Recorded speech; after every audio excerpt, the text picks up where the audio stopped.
children, in the last video we have discussed about Janpat and Mahajanpat. In this video we'll continue the chapter. Magad became the most important Mahajanpat. It had many powerful rulers like Bimbisar, Ajatashatru as well as Mahapadmananda of Nanda dynasty.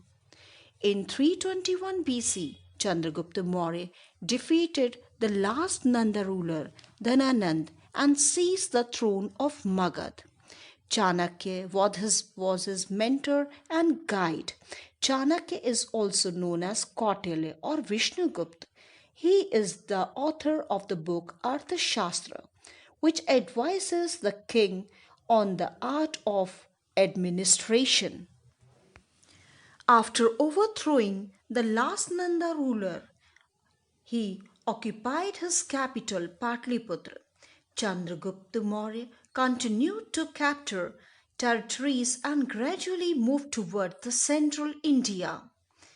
Chandragupta captured the area of northwest India after Alexander's departure. He defeated Seleucus Nicator, Alexander's general, in 305 BC. Chandragupta made a gift of 500 elephants to the Greek general and obtained the territory across the river Indus. Seleucus sent his ambassador Megasthenes to live in the Mauryan court. Megasthenes lived in the Mauryan court for many years. Megasthenes wrote the famous book Indica. In this book, he described Patliputra as a large and beautiful city surrounded by massive wall. Chandragupta Maurya established a big empire. It included important cities like Patliputra, Takshila, and Ujjain. Patliputra was the capital of the Mauryan Empire. Takshila and Ujjain were the capitals of important provinces.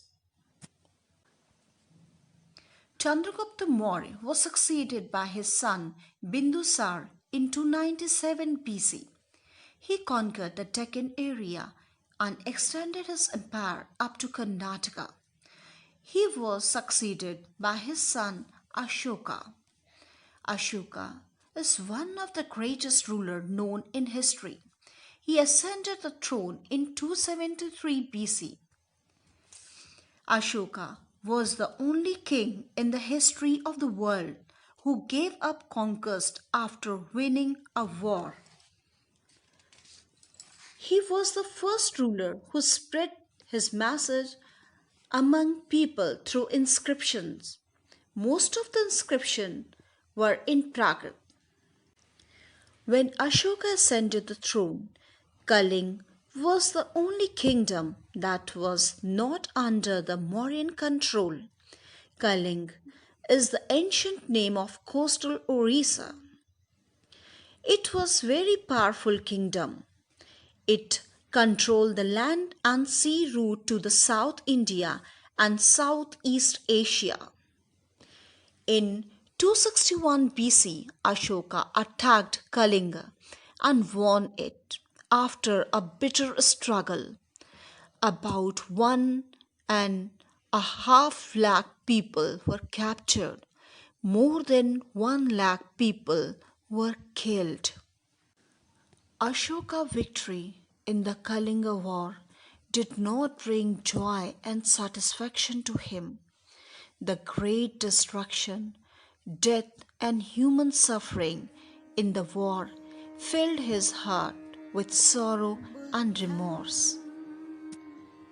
This war became a turning point in Ashoka's life. He decided not to fight any more wars. He perhaps the only king in history to renounce conquest after winning a war. He adopted Buddhism. He adopted the policy of winning people over through Dhamma in place of conquering them through force. The word Dhamma is the Prakrit form of Sanskrit word dharma, meaning religious duty. It emphasizes on non-violence, charity, mercy, truth, tolerance and purity. It did not involve worship of a god or performance of sacrifice. King Ashoka adopted the policy of Dhamma because of the number of problems that he faced. People sacrificed animals. People treated their elders, slaves, and servants badly. There were conflicts among the families and amongst neighbors. If we'll talk about principle of Dhamma, the main principle of Dhamma were people should live in peace and harmony. Everyone should follow the path of ahimsa. People should be gentle with slaves and servants. Each one should respect others' religion. People should respect their elders. King Ashoka adopted the following means to spread the message of Dhamma. Ashoka engraved the principle of Dhamma on the rock and pillar. He appointed special officers called Dhamma Mahatma. These officers went from one place to another to teach people about the policies of Dhamma. These officers were also instructed by the king to read the edicts to those people who were unable to read. He even sent messengers to other countries like Sri Lanka, Syria, Egypt to spread the message of Dhamma. He sent his son Mahendra and daughter Sanghmitra to Sri Lanka to spread the message of Buddhism. He built roads and rest houses and dug wells. He arranged for the medical treatment of both humans and